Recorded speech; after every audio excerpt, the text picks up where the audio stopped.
I'm your host, Stephen Van, over here on the Sports Talk Line Network, where we talk sports 24/7, 365. I mean, just all the freaking time.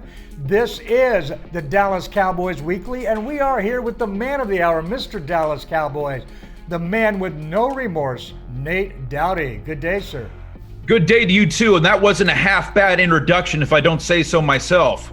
If I do say so myself. All right. And we are here to do the Dallas Cowboys. We covered what happened last week with the Rams pretty much on the NFC East Weekly show, which I hope everyone that is watching this is catching that as well. But we're here today to talk about what's coming up in very few short hours, which is Atlanta Falcons going to be at Dallas Cowboys. What is this matchup to you? What are we looking out for? What are the problems? And let me set you up. Injuries. Tyron Smith, they're saying 50-50 he plays, which means even if he does play, he's not at 100%. Leo Collins is out. All right, Cameron Irving out.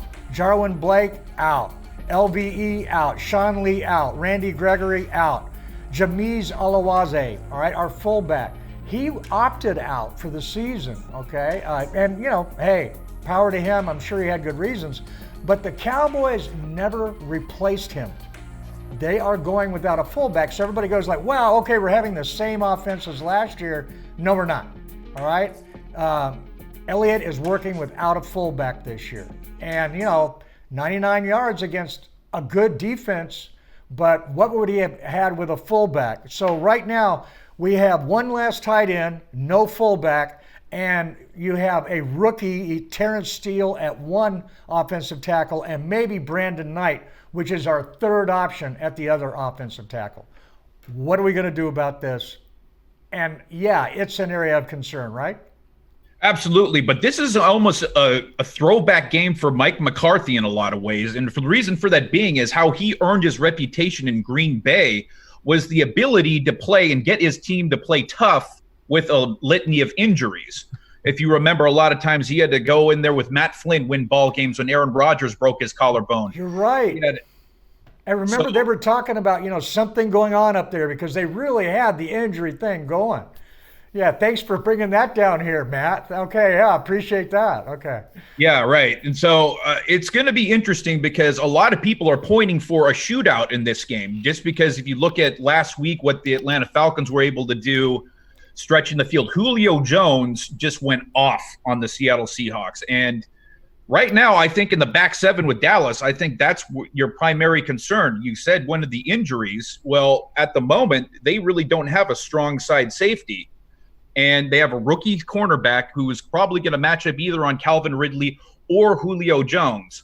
Now, Mike McCarthy is saying that they're going to go with the rookie on Julio Jones, but it'll be interesting to see if they go the Belichick route.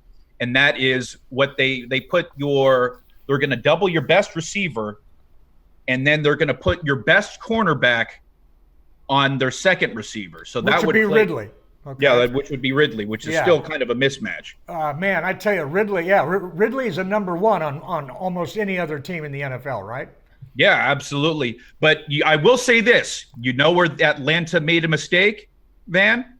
Only one? What? Yeah. They still have Ryan at QB. Okay. By not drafting C.D. Lamb. That's true. C.D. Lamb. They did. C.D. Lamb. But I don't think that was a mistake. I think that was beautiful, and I thank them for it. And I love Atlanta. They are my second favorite draft team in the NFL, just for the largesse that they gave the Dallas Cowboys. Absolutely. But one thing I do want to bring up is how the Seattle Seahawks were able to attack the Atlanta offense. I mean, Raheem Morris even said this last week. He went into the game not to stop Russell Wilson. He went to go stop Chris Carson. And so they paid the price. They were attacking through the middle of the field, which is what the Dallas Cowboys really weren't doing the week before.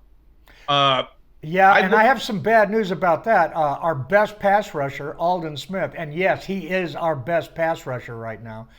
He's questionable, which means he's not going to be 100%. Right, and then you have Tyron Smith, who might not play either. And the thing is Tyron Smith, if you look at him through the last 3 years, he's only played 13 games the past 3 or 4 years. Right. And so he has nagging back and neck concerns. So even if he does play, you're expecting him to miss 3 or 4 games with that nagging injury this year. Back injuries don't go away. They go in remission. All right. Well, once your back is racked like his was, it's never going to be okay. Right. All right. The initial injury happened because of the way of the limits that he presses his body. I mean, he's built like Adonis. The guy is not your big, heavy type offensive lineman that you would think. This guy is, man, he's jacked. He's Wilt Chamberlain style. Yeah. Oh, he's got abs, man. I mean, that just ain't right. And right, yeah, 325-pound dude with abs. So when you take that and on the offensive line in the pit, it's a leverage game, right? Right, and then no one has stronger hands in the league than Tyron Smith. Have you seen the size of his hand? About that big. Oh, man. I mean, seriously, he has to leave bruises on people with the way that he grips them. All right, and I would not want to be the piece of equipment that he's got a hold of when he wants to sling you. The guy is incredible, but when you're doing all of this type of stuff, this leverage work, the pressure's on your back, man. And he's strong as hell, but he basically, because of his size, the length of his arms, etc., he can apply more torque to his back than his back can handle. Right. And then another guy I want to bring up with a degenerative problem is Todd Gurley, a guy Atlanta signed in the offseason. Yes. He's the primary horse in their backfield right now, which is interesting because they know he has a degenerative knee. It's early in the season. Who cares? Right. Yeah, that's kind of what the approach they're going with right now. He only got about 12 or 13 carries last week, but it'll be interesting to see how they manage his carries if the game turned out a little. The game dictated that because of the way the score went a lot. Okay, but Gurley, I'm glad you brought him up because he's one of those things to where he's got a degenerative knee, but you never know what game and or what play he's going to be feeling it. Right. No, and I brought it up because I was impressed with the way he was moving.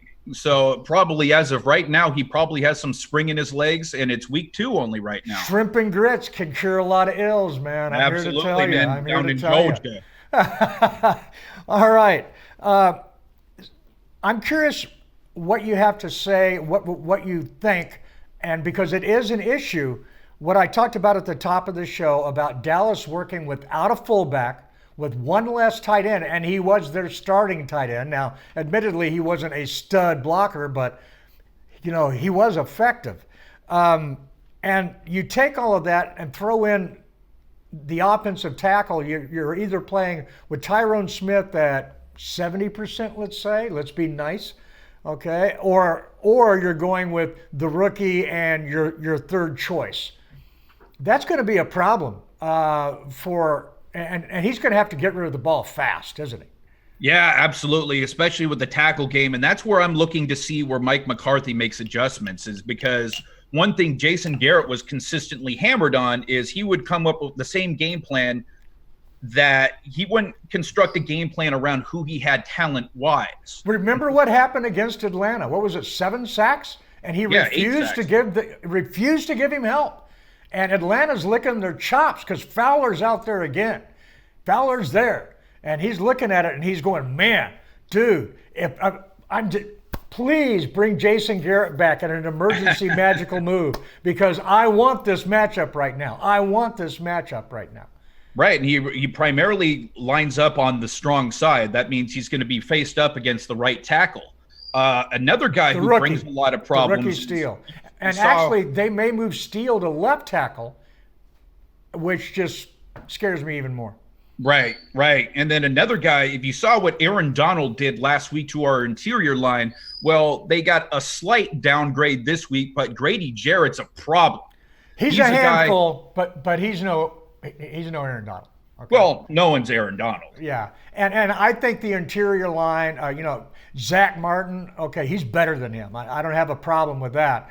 But I think the interior of Williams and Looney together can handle him in the middle. The middle, I'm not worried about. I mean, it's a challenge. You're absolutely right. I mean, Grady is a talent, but we have the talent to match up with that. I feel good about that. It's the edge, man. It's the edge. That's why I'd actually like to see a lot of power running, but without a fullback, that's very difficult to accomplish.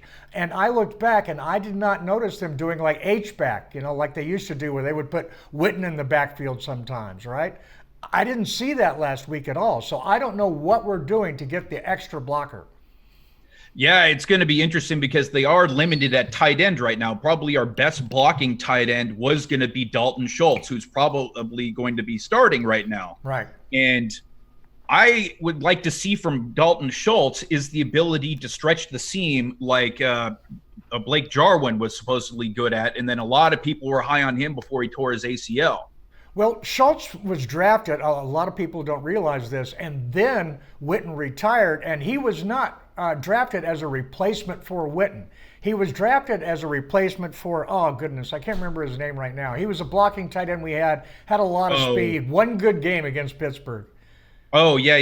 He was number 84. Gosh, Yep. From Oklahoma. God, someone... Okay. If anybody can remember, put that in the comments down below. No, he was Oklahoma's 6th-round pick. I remember who we were talking about. Yes, 6th round. That's it. Okay. Oh, my goodness. But anyhow, he was a replacement for him because he was the Cowboys' mismatch / blocking back. He was their best blocking tight end, and he also had the physicality to offer a mismatch if they put like a linebacker on him because he had the height, the speed to create some separation. And the Cowboys didn't use it on a regular basis, but he was effective from time to time. I think Schultz is excellent in that role. I think he fills it extremely well. But can he be a starter? We're going to find out, right? Yeah, absolutely. And that's why I was talking about attacking the middle of the field. I want to see how efficiently, if the game plan goes that way, which it should, Mike McCarthy. It should. Well, he is a Stanford boy, and if you're going to be a tight end in the NFL, it does not hurt to come from Stanford, does it? No, they have a lot of heavy tight end formations coming out of there. It's a must that you be able to block coming out of Stanford. So, I mean, he definitely has the skills. Though I have to admit, when he first came in the league his first year, his blocking did not translate as well as they thought it would. It took him a while to get up to speed, but he's there now. All right. I mean, is he the best blocking tight end in the league? I don't think anyone's saying that whatsoever, but he's good. Right. He's a good, solid blocker. So the Cowboys haven't had that as the starting tight end for a while because Jarwin, you use terms like, well, he's effective. That's a nice way of saying, okay, he's not that Tries good. hard. Try, man, all right. Great Man, personality. look at the effort, Great personality, okay? Yeah, right. Where do you see that car? White wall wheels? Okay. Yeah, let's hope she's funny. Yeah, exactly. Yeah. Great sense of humor. Right. So anyhow, it's been like that with Jarwin. I mean, his acumen was in stretching the seam with the passing game. I mean, that's where his matchup was really good, and I was excited to see that for the Cowboys. I don't know if we get that ability with Schultz. I really don't. Schultz is used to matching up with the second or third best option that the team has to throw at you, not the best option. So that's going to be really interesting to see if he can do it. We're going to find out. I mean, it's a possibility, I think, not a probability. So that part of the game plan kind of goes away from the Cowboys, and that's all right because I think right now they're going to be keeping him into block for this game.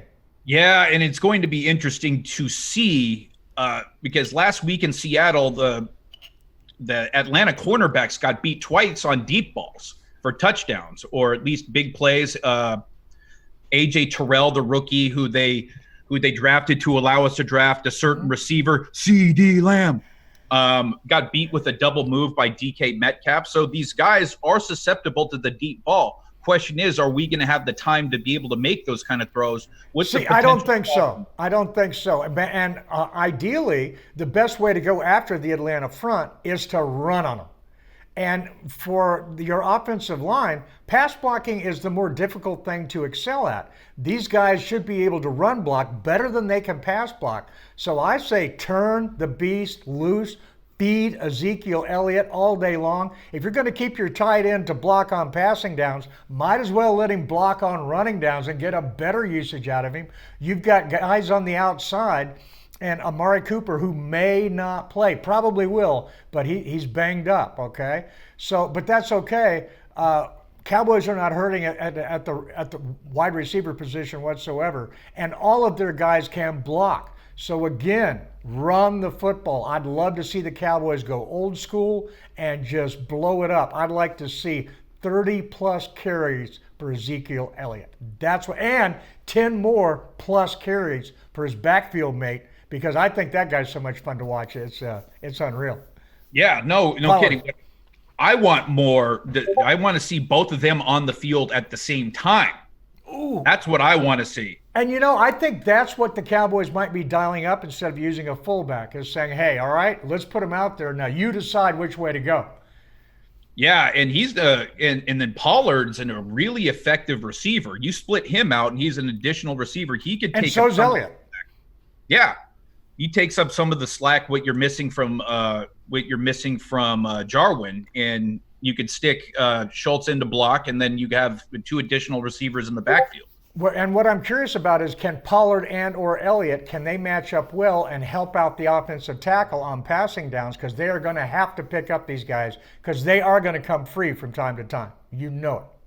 Yeah, I mean, that's the hope, that at least Tyron Smith is able to play, and they need to help out whoever is going to start at right tackle.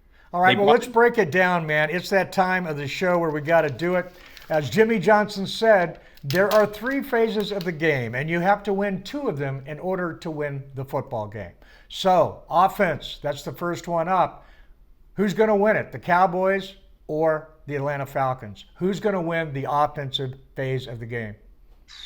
Offensive phase of the game, if we're going, who's going to win the game? Okay, Cowboys are going to win the game. But I think... But the offensive phase of the game, you got the Atlanta Falcons offense, okay, the offensive phase versus the Cowboys offense. Which one, I think I'm going to say the Cowboys get a slight edge right now. And even though I expect Matt Ryan to have more passing statistics, more passing yards, they're going to have more fantasy points, I expect the Cowboys to dictate the pace of the game and have more time of possession than they did a week ago. That's what really shot them in the foot. They need to, 100%. Plus, I think the Cowboys can match up. I think with Dontari Poe in the middle, etc., I think that we can stop their running game, all right, or at least hold it in respectable contention. And I'm very interested to see, I believe it's a probability more than a possibility, that the Dallas Cowboys defensive backfield can match up with these insanely good and talented Atlanta receivers. I think they can do it. I believe in Chidobe Awuzie. I believe in the rookie. I like it. I think they can do it. I think it's going to happen, the offensive phase of the game. Now, the defensive phase of the game. I mean, you've got Deion Jones at linebacker. That kid is everywhere. I was so disappointed that the Cowboys didn't draft him that year, instead going in the second round for, I think it was Randy Gregory, who is not playing this game. Oh, wow. Yeah, right. All right. Gee, yeah. I wonder why I would have wanted that. And, could the Cowboys use him right now? Oh, my goodness. Him and Jalen Smith in the backfield together, and then throw in LVE, occasionally. LVE is the replacement for Sean Lee, right? Yeah, and he's gone too. So, I mean. Well, that's what I'm saying. He's got to be out there on the injury list with Sean, because, I mean, he is the Sean Lee replacement. We're going to get him X amount of games a season. That's it. Okay. But moving on, that Atlanta defense is for real. I mean, they've got Grady Jarrett. They've got Fowler. They've got good safeties. The defensive phase of the game, I don't know. Do you think the Cowboys win that, or do you think that the Atlanta wins it? Gosh, I think to win that, it's going to be who's going to be able to deliver more pressure. Yes. And that's what's going to come down to. And I have more I have more confidence in Atlanta's pass rushing at the moment than I do Dallas's. I'm giving Atlanta the edge here. I think that the Atlanta defense is going to be more effective than the Cowboys defense. Yeah, and I know I said I think the Cowboys defense can handle what Atlanta brings. It's just I don't think Atlanta brings as much pressure on offense as the Cowboys do. So it still works out. Now, the last thing is special teams. We didn't really talk about it. I'm really liking the Dallas Cowboys special teams right now. Atlanta special teams, we're only one game in. I call this a draw. Yeah, I have to. It's really going to be. They had their kicker miss an extra point last week, but they at the same time they're able to recover an onside kick. That's what I'm saying, man. It's like, wow, they made some splash plays, whereas the Dallas Cowboys special teams did fine. Right. I mean, what this could be a game where it's going to swing with if they get a big return from one play can actually make this game go and can make the dominoes fall. I think this game is going to be run away with in the fourth quarter. You're picking the Dallas Cowboys to win it. Do you think they're going to win it by a lot or a little? I actually picked. I'm going to blaspheme Cowboy Nation right now. I am going to blaspheme. I'm sorry to the star, but I picked Atlanta to beat the spread. I am actually betting for Atlanta this week to beat the spread. So don't JFK me next time I go to Dallas. All right. I'm actually picking Dallas to win and win big going away in the fourth. It's going to be a close game up until then, but I believe that they will pull away in the fourth. Of course, scheme can throw all this out of the window. It's only the second game of the season, so I'm going to give myself the disclaimer. But I believe in this young Dallas Cowboys secondary. I think that they can play. I think it's going to take them a while to learn the new defense. I mean, they've got new defensive coaches everywhere but Leon Lett, okay? And that's it. So it takes a while to get that and to make the calls and the adjustments and to know everything. So now they're a game deeper.